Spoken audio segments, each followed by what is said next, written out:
Assalamualaikum warahmatullahi wabarakatuh. Kembali lagi bersama saya Lakwina di podcast Matsanewa. Hari ini kita kedatangan tamu dari Global Generation. Assalamualaikum Pak. Waalaikumsalam warahmatullahi wabarakatuh. Bagaimana kabarnya Pak hari ini? Alhamdulillah baik. Lakwina apa kabar? Alhamdulillah baik juga. Gimana Pak kesannya datang ke MTSN 1 Kota Malang hari ini? Tentu senang sekali karena MTSN 1 Kota Malang merupakan salah satu sekolah atau madrasah yang aktif berpartisipasi dalam Generation Global, dan tentu senang sekali akhirnya bisa kemari hadir secara langsung untuk bertemu sapa dengan Bapak Ibu Guru dan juga teman-teman murid semuanya. Masya Allah. Gimana Pak? Mungkin bisa memperkenalkan diri terlebih dahulu.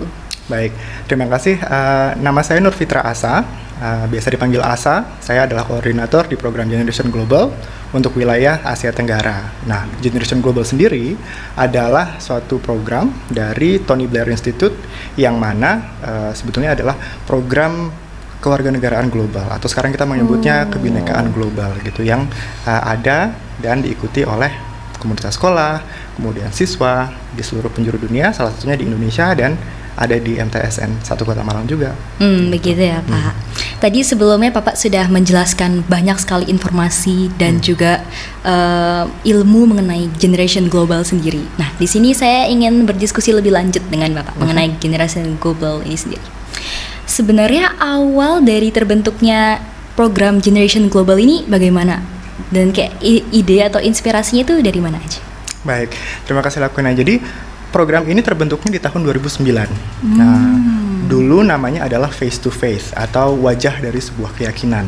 Gitu. Jadi jangan sampai visinya atau misinya atau pemikirannya adalah jangan sampai kita menghakimi atau mempunyai konsepsi atau mempunyai ide tersendiri mengenai sebuah kaum atau satu kaum berdasarkan dari identitas yang kita asumsikan saja gitu. Gimana kalau kita ketemu dulu yuk gitu, kemudian berdialog, mengetahui satu sama lain dari pengalamannya masing-masing, kemudian ternyata lebih banyak persamaannya dibandingkan perbedaannya gitu. Itulah kenapa namanya face to face, memberikan wajah dari sebuah keyakinan gitu. Gitu. Dengan perjalannya waktu, kemudian programnya berubah namanya menjadi Generation Global gitu. Kalau kemudian tadi Lakwina bertanya mengenai sejarah, 2009 terbentuknya, 2011 kemudian ada di Indonesia gitu. Dan sampai sekarang ada di 40 negara lebih. Salah satunya di sini gitu. Waktu di program Face to Face itu perbedaannya sama di Generation Global sekarang ini apa aja? Apakah dilaksanain secara online sama lewat web atau ada perbedaan tertentu? Oke, baik. Mungkin persamaannya dulu. Persamaannya visi dan misinya hampir sama gitu. Yang mana kita pingin siswa itu bisa nyaman dengan keberagaman gitu kan. Tidak lagi takut approaching atau mendekati teman-teman yang dirasa memiliki latar belakang yang berbeda gitu kan. Itu tetap sama gitu. Jadi memberikan paparan global. Perbedaannya adalah sekarang lebih banyak fitur dan juga kegiatan yang dimungkinkan dengan adanya teknologi.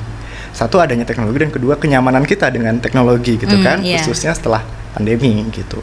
Dulu pada saat face to face belum banyak yang mengenal video conferencing gitu, sehingga registrasi untuk suatu sekolah terlibat dalam program itu panjang karena harus memfamiliarkan dulu mengenai apa itu video conference dan lain sebagainya. Tapi sekarang alhamdulillah kita it's a blessing in disguise ya, karena pandemi kita sekarang nyaman dengan Zoom, dan itu juga video conferencing tool yang kita gunakan untuk Generation Global gitu. Jadi saya rasa tadi merangkum perbedaannya sebetulnya bukan perbedaan tetapi lebih banyak refinement atau penyempurnaan improvement atau perbaikan atas program yang didasari dari ide-ide dari teman-teman pengguna juga selama ini.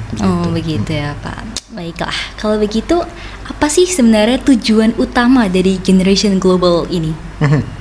Jadi itu salah satu yang sama mungkin sampai sekarang ya, tetapi pasti ada tadi perbaikan-perbaikan. Jadi memberikan wadah sebetulnya Lakwina. Yang pertama, memberikan wadah bagi siswa atau kaum muda usia 13-17 tahun dengan wadah untuk bisa berkomunikasi, berdialog. Kalau kami menyebutnya berdialog dengan siswa dengan rentang usia sama di seluruh dunia gitu. Dengan begitu mereka bisa mendekati keberagaman dengan cara yang lebih berpikiran terbuka, lebih toleransi, mendengar perspektif yang berbeda-beda dari teman-temannya di 40 negara lebih gitu. Itu yang pertama. Kemudian yang kedua, kami ingin siswa untuk bisa menjadi warga dunia yang aktif. Artinya seperti apa?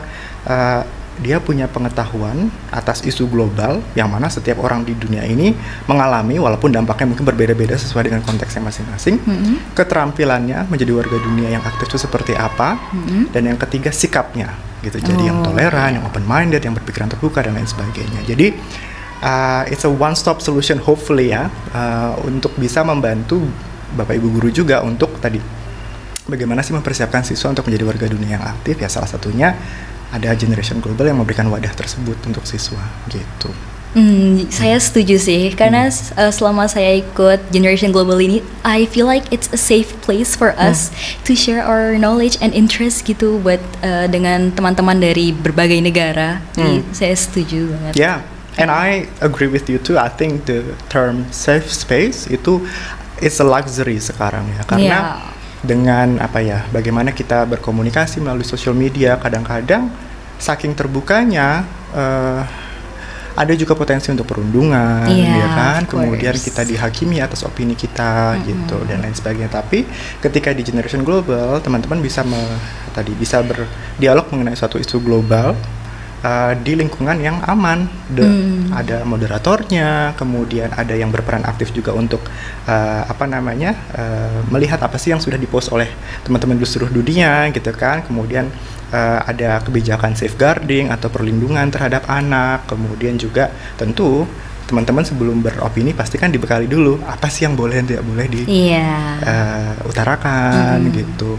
How do we bahkan kalaupun kita tidak setuju dengan suatu pendapat, how do we mengemukakan ketidaksetujuan kita dengan cara yang baik, yang tetap bertanggung jawab gitu.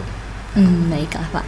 Kemudian menurut Bapak, apakah Global Generation itu efektif untuk siswa-siswi yang ingin meningkatkan skill public speaking mereka? Dan bagaimana caranya? Baik, terima kasih. Jadi saya rasa sih Generation Global itu memberikan satu alat baru sih untuk siswa belajar memperdalam dan juga mengembangkan keterampilan berkomunikasi, baik dalam bahasa Inggris maupun dalam bahasa apapun. Karena kita mengutamakan keterampilan-keterampilan berdialog. Ada 5 keterampilan inti gitu. Tapi kalau menurut pertanyaan yang lakuin tadi, public speaking itu dengan kita punya wadah untuk berlatih, kemudian kita membangun opini kita, menyampaikannya seperti apa, kemudian kita tahu bahwa penonton atau pendengar kita mempunyai latar belakang budaya yang berbeda, sehingga bagaimana kita bisa menyampaikannya dengan cara yang lebih inklusif, lebih lebih aware atau lebih awas bahwa akan ada teman-teman yang mungkin mempunyai pandangan yang berbeda. Selain itu juga kita dimantapkan dari segi pengetahuan isu globalnya gitu. Jadi saya rasa sih satu dari banyak sekali tools yang bisa digunakan adalah Generation Global untuk tadi mengembangkan keterampilan berkomunikasi gitu. Jadi ada ilmunya, ada juga tempat untuk berlatihnya. Iya, baiklah Pak. Kemudian untuk topik-topik yang disediakan di Global Generation itu apakah update dengan masalah-masalah di dunia ini sekarang? Oke, saya pikir demikian ya. Jadi saat ini sih pada saat kita berbicara saat ini ada 14 topik yang ada di Generation Global, dan setiap tahun kita mencoba untuk selalu menambah topik baru gitu. Beberapa topik itu adalah turunan dari Sustainable Development Goals atau SDGs atau tujuan pembangunan berkelanjutan PBB gitu. Jadi education, climate change dan lain sebagainya itu sesuai dengan tujuan dari pembangunan berkelanjutan atau SDGs, kita lebih sering mendengarnya. Ada juga beberapa topik yang kita ambil dari isu-isu yang sekarang lagi hangat-hangatnya diperbincangkan gitu kan, seperti hate speech online atau ujaran kebencian online gitu kan. Kemudian fake news dan social media, bagaimana kita bisa membedakan mana yang hoax, mana yang fakta, mana yang fiktif begitu kan.